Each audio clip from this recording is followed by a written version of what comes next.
motivated to execute whatever is happening. Kahit na mainit sa labas, kahit na masama nilalaro, if you're disciplined enough to execute, tatalunin yung mga motivated na teams. Overrated. O na-overrated na ako sa... Lahat na lang sinabi, motivated, tas ang laro, flat. Pero disiplinado ka ba? Which is nakita natin ngayon with Letran, the way that they improved from their surprising finals appearance last season. The thing is, though, it's easier said than done to stay disciplined for a longer period of time.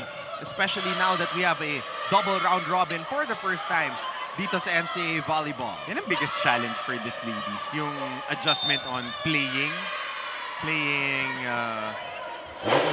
longer games and more games. And you can't rest on your laurels like what happened to Letran after beating Benilde, and Benilde, of course, has not lost since season 94, naisahan sila ng Arellano. Oh. So you let your guard down even for a day, you're gonna take an L. Bawal pumetics. Bawal talaga. Kailangan na constant pressure on the opponent ang ibibigay mo.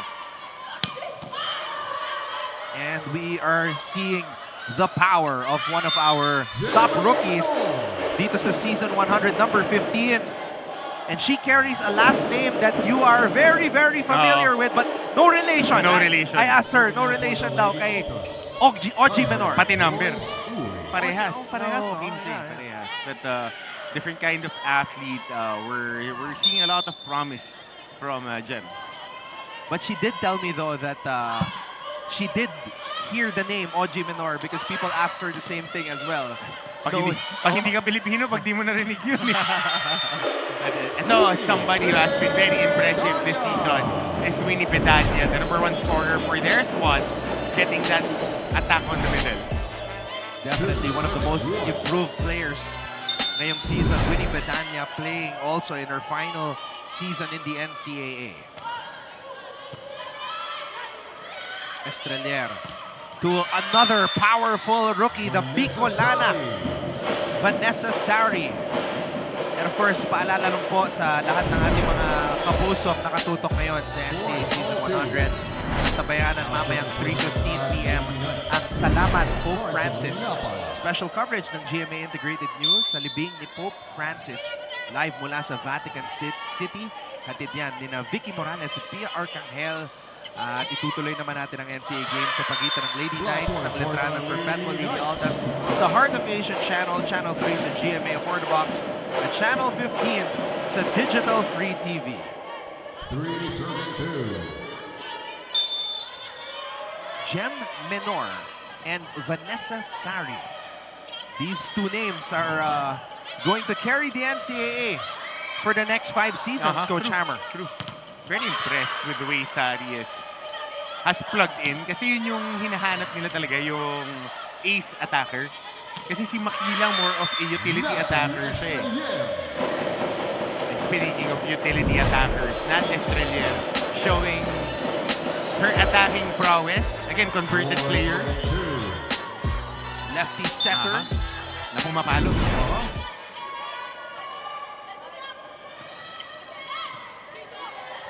Ariola. Bedania on the drop.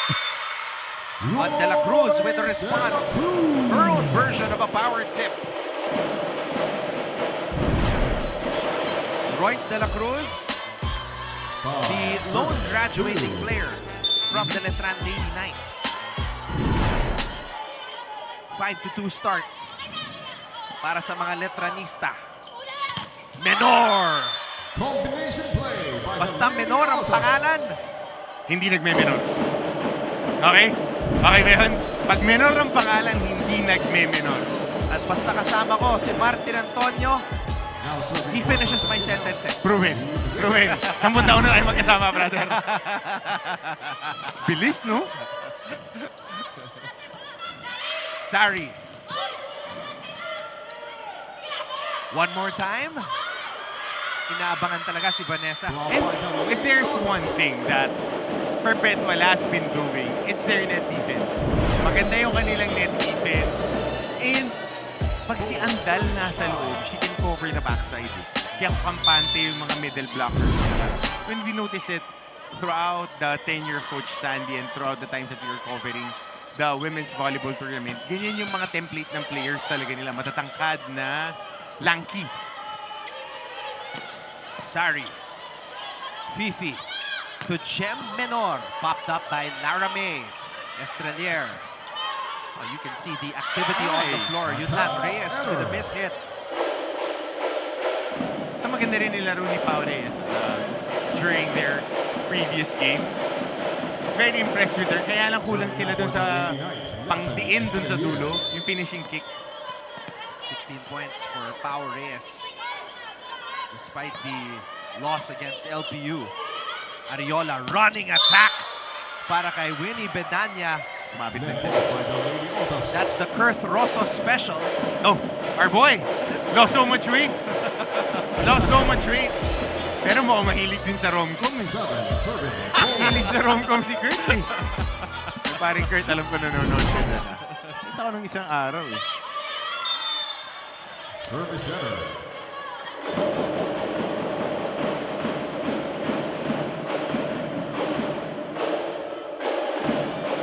Let's take a look at the serving mechanics of Gemalyn Menor. So, keeping it simple first. De La Cruz. Oh, crossing. And Letran will head into this technical timeout with a 3-point advantage. And Lysel Galpo will give us her first report when we come back.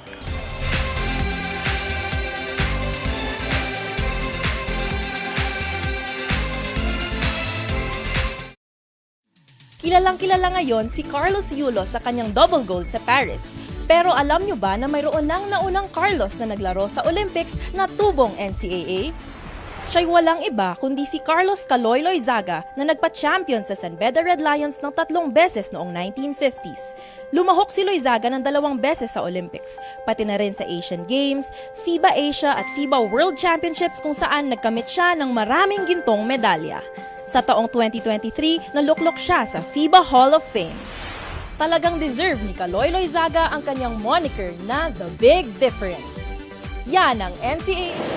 Mga kapuso, nakatutok pa rin kayo dito sa NCAA Season 100 Women's Volleyball Tournament. Anton and Coach Hammer, exactly 1 year ago, Lady Alta's head coach Sandy Rietas celebrated his birthday with a win. And today, in his golden year, he wishes to do the same. Pero ibinahagi niya nga sa akin how frustrated he felt in their last game kung saan 50% lang raw ang nilaro. Mas mababa pa raw sa 50% ang nilaro ng kanyang kupunan. At like you said, Coach Hammer, he also feels that it might be the change of environment which deterred their play. Biro niya nga, swerte na raw siya na they lasted 5 sets despite the condition they were in. Coach Oliver, on the other hand, only wants one thing, and that is consistency in paying close attention to the minor details, hoping that the Lady Knights know better today than winning this game the hard way. Anton and Coach Hammer?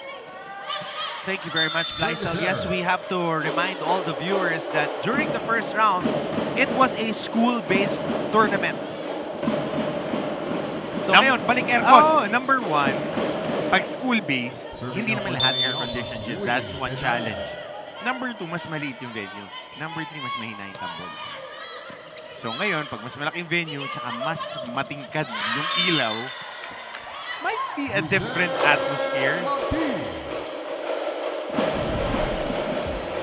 Estrelier tossing it up to another much improved student athlete, Yen Martin.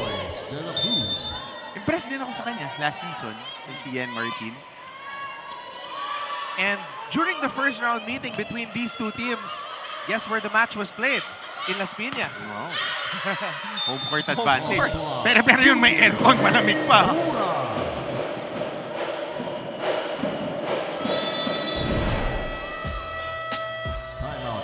Here's the attack by Judiel Netura. Timeout called by Coach Sandy.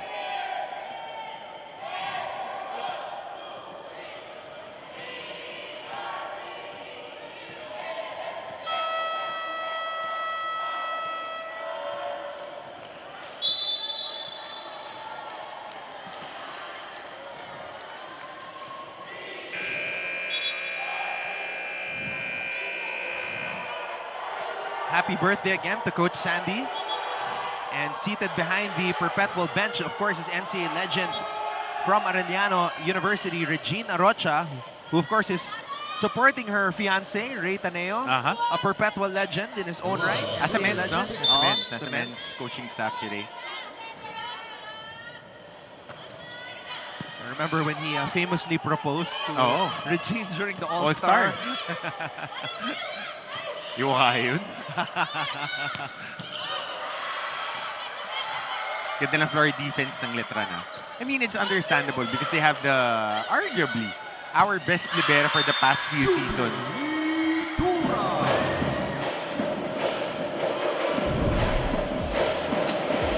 Here's Judiel right in between the blockers. Judiel Nitura.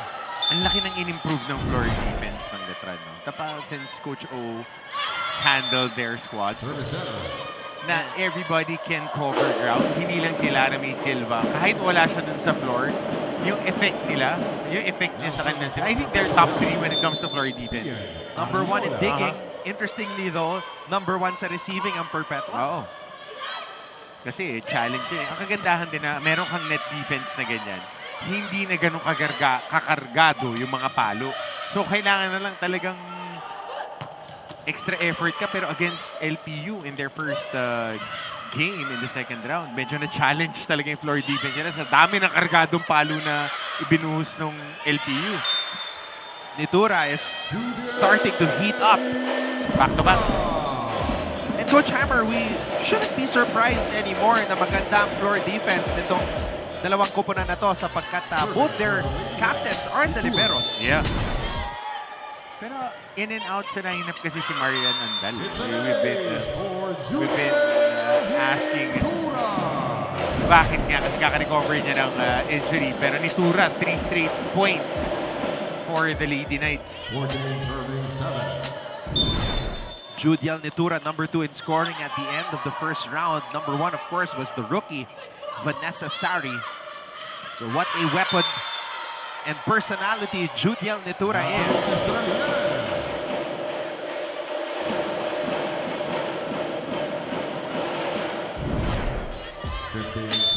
Estradier with a drop ball. Fifi. Combination play. And a rocket of a spike. Pinakawalan ni Shai Omipon. Season 98.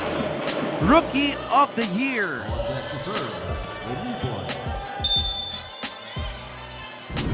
But she can give so much more. She can be so much more para dito sa kanyang koponan. And this might be that tipping point dahil nung game against LPU, medyo hilaw pa eh. Na kailangan, wala ka ng ibang aasahan eh. Wala nang dapol dyan, wala ka ng iba pang mga veterano, wala ka ng Aldea dyan. So, kailangan ikaw na mag-take charge dahil napansin ko nga very soft-spoken tong team na to eh. Itong Perpetual. Itong game nga na, in any sport, you need to be very talkative. Communication is at a premium.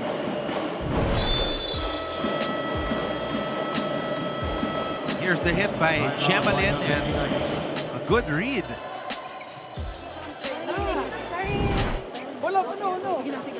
Nagmamadali tayo sa block eh. Open na nga lang ibinigay ng kalaban, ba't tayo nagmamadali makablock? Yung nangyari naman sa'yo kanina, pinatamaan ka kasi minamadali mo ibalik. Hindi mo pwestuhan nyo. Nawawala kami sa pwesto. Kasi bakit ka natutulak? Nagmamadali ka, stop ka dyan, mag-stop ka dyan para malito siya. Pangalawa, wag mo naging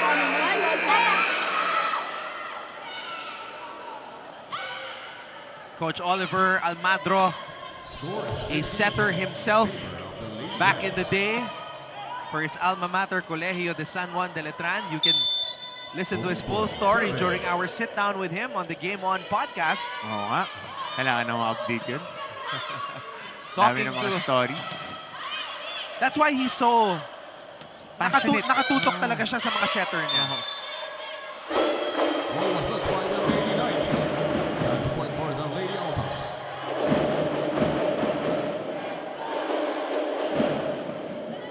Gemalin Menor. 4-0 run for the Altas. Martin. And Letran stops that run and heads into the technical timeout with a 16-11 advantage.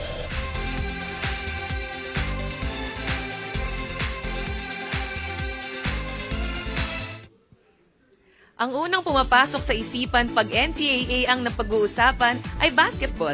Pero kahit sa ibang larangan ng palakasan, lalaban pa rin ang NCAA.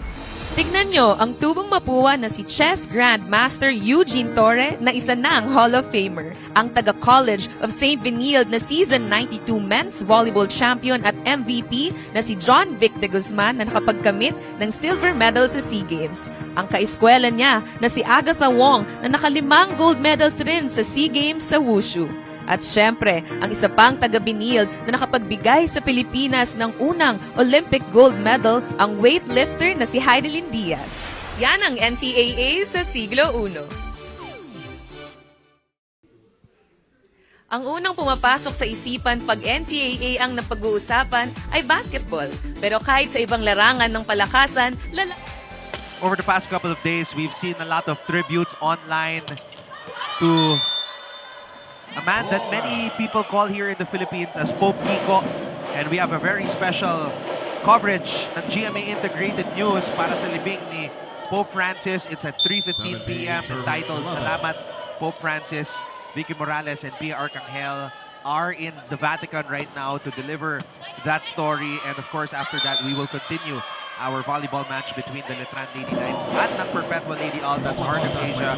Channel 3, it's a GMA Afford a Box. Channel 15, that's a digital free TV. A lot of people sharing their moments with the Pope. And later on, you can be part of the tribute as well sa ating GMA Integrated News coverage. Attack goes out. Point for the Lady Knights.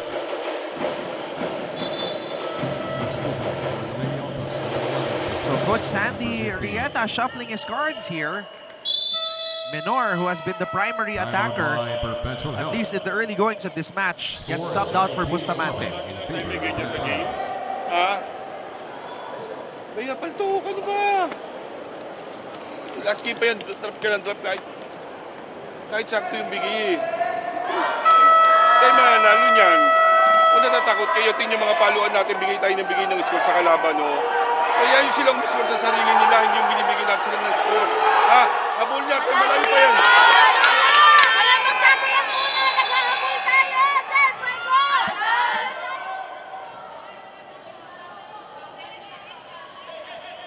Well, number one, communication for them and the confidence to attack na kailangan pagpapalo ka, G na G ka dyan. Oo, kung hindi ka G na G, hindi ka sa-success. Oo, exactly. Tsaka mga pagkakataon na, ayun, na pagpapalo ka, buo yung palo mo talaga. Yun yung sinasabi ni Coach Sandy, last game pa hesitant sila eh. Nagbago na ng mga baraha si Coach Sandy trying to shake things up here.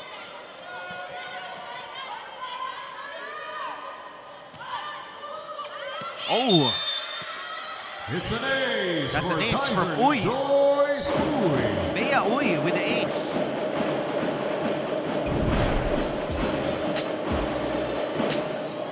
And Nice float, no? Serving, Float serve. 19. now you see the adjustment of the Letran Lady Knights with the leadership of their captain, Lara May Silva. Three-time reigning beach volleyball champion. Reyes.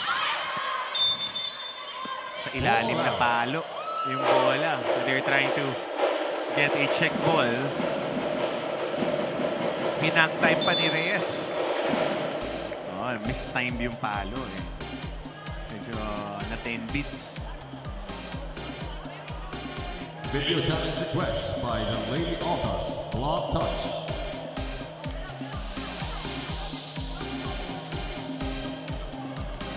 Perpetual and Letran, two teams that finished the first round of eliminations with identical 7-2 win-loss cards. The other two teams, of course, were Mapua and Benilde. So, obviously, the targets were immediately on their backs sa pagsisimula ng second round. Perpetual and Mapua already suffering losses. Benilde picking up a win earlier today. So, the spotlight shifts to these Letran Lady Knights to try to pick up a win here against Perpetual.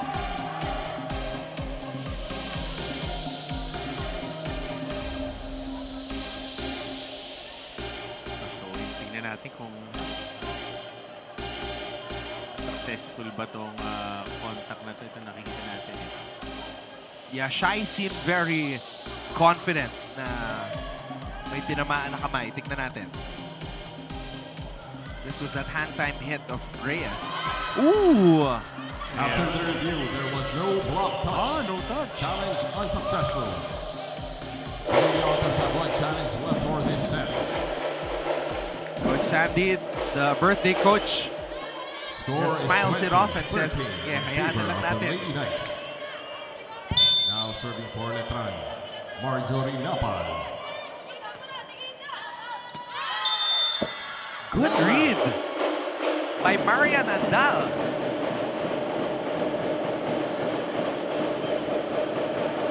Laking bagay pag maganda yung nilalaro ni Andal for their squad. Kasi kontrolado niya yung backside eh. But last game Video nila, challenge request by the Lady Knights. medyo Ball iffy yung in, depensa ball out. nila ni Lozano. Hesitant yung team nila yung last game eh. Now Letran with a challenge of their own, a ball in, ball out challenge.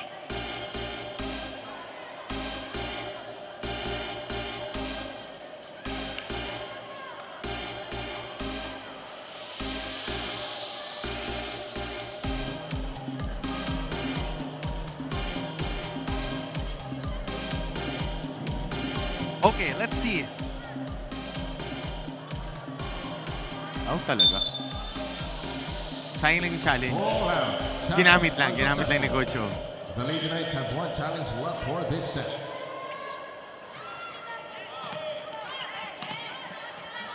Score is 20-14 in favor of Letran. Now serving. 14 serving Reyes. 20. There's the pass by Lara May. Standing set by Estrelier. And De La Cruz finishes. That's a point for the Lady Great Knights. effort on the scramble. As nakita na natin ito kay De La Cruz last season, maaasahan mo siya dyan sa gitna Serving 14. as a quick hitter.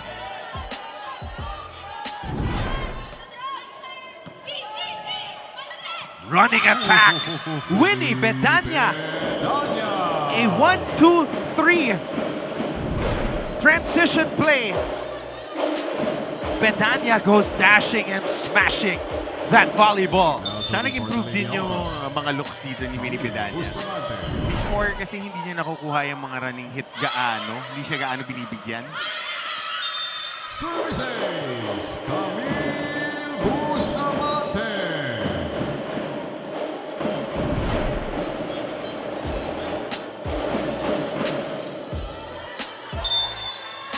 Serving 21. Perpetual on a mini run here. Estrelier to the super rookie Sari, but not in sync there. Yeah, not over yung palo. A lot of mistimed hits here by both squads. 17 serving 21. Camps Bustamante. Estrelier. Nitura. Too much. Yeah. Pero ganda ng ball placement, ganda ng execution.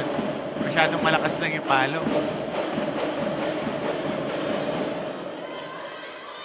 18 serving 21. Bustamante. Oh, that's in. 5-0 run. Services, Camille Bustamante. And now Coach Oliver Almandro rings the alarm. Timeout by the Lady Knights. Nagsisimula kayo sa wala sa focus eh. Harap kayo na, oy, ganito. Pero hindi nakikita yung ginagawa ninyo. Ang dami niyong gustong gawin, pero hindi nakikita yung tamang gagawin. First things first, receive muna. Pangalawa, atake. Pangalawa, cover. Bakit ang dami natin tinitingnan kaagad? Ito muna, what's next muna, what's at the present first. Ano unang gagawin? Huwag puro iwas. Alam mo na yung option ka eh.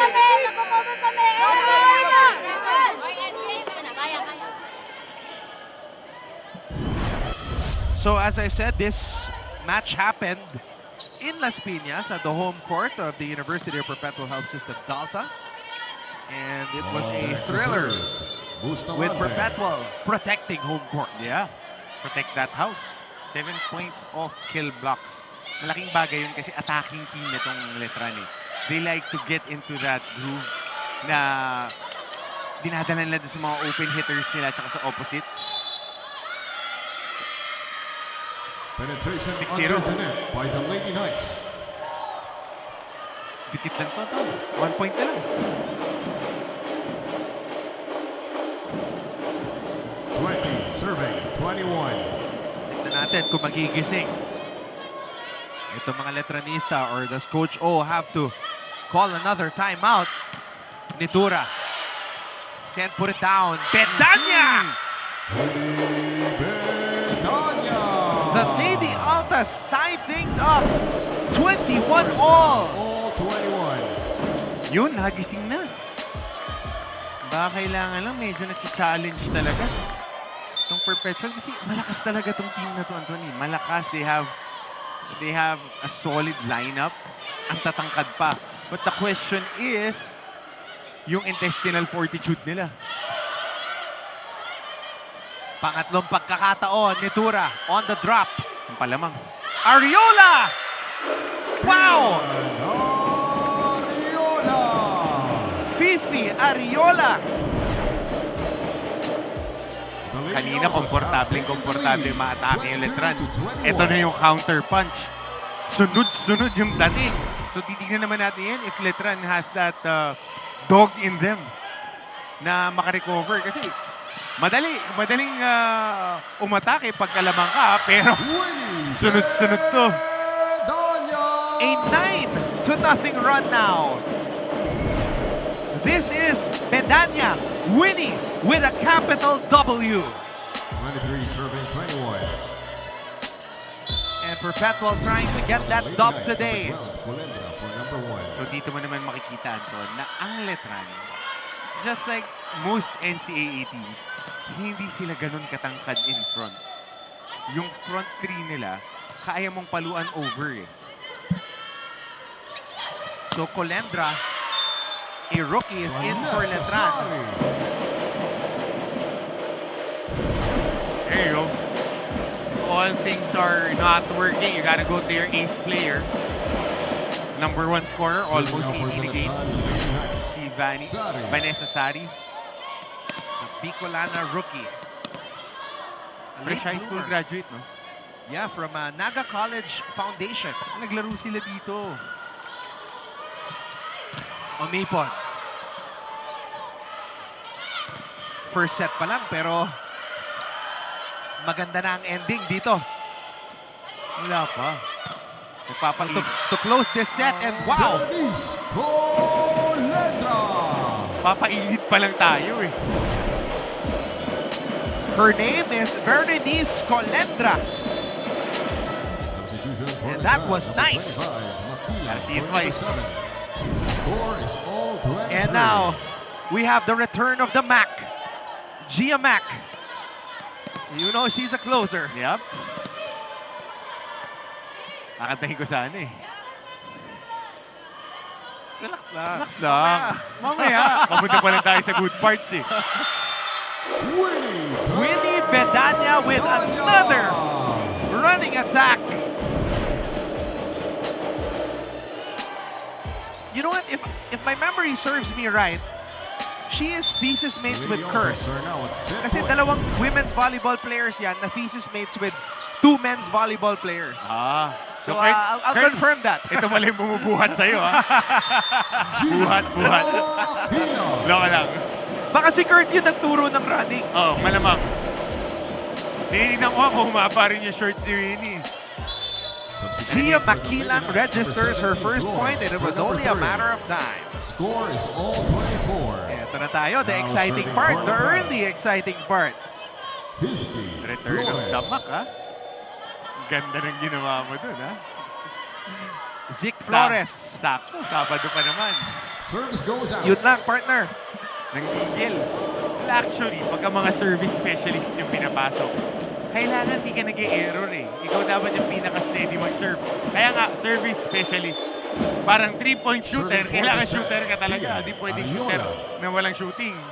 I like what Coach Oliver Almagro is doing here though. He's bringing out some cards all of a sudden towards the end of this first set. Pero Anton, kahit na anong trap card pa yung ilabas mo, laging yung mga strong hand mo yung magpapanalo sa'yo. Best players perform at the high pressure situations. Gia Makilang, past 2 points sila galing sa kanya. Oh, one-handed set. Power tip. Great And presence it's a point of for the mind Lady Knights. by Marjorie Napal.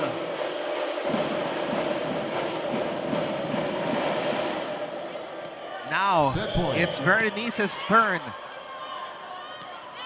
Colendra scoring a crucial point just moments ago. Now here at set point. The captain delivers it to Ariola. Shy. One more time for Omipon. Letran can end the first set here. No! Overset. Reyes. Sari. Estrelier to Makilang. Estrelier back set. Chance ball. Estrelier on the line. Natalie Estrelier. Good read on the 1-2 scrambling defense. On the last 3 possessions, nagkaroon ng problema sa first ball. Itong koponan ng Perpetual, scrambling na yung defense nila, and that Estrelier reading and reacting, delivering that winning point dito sa ating first set. That timeout of Coach Oliver Almagro lit a fire in the belly of Nat Estrelier. And Letran takes the opening set 27-25.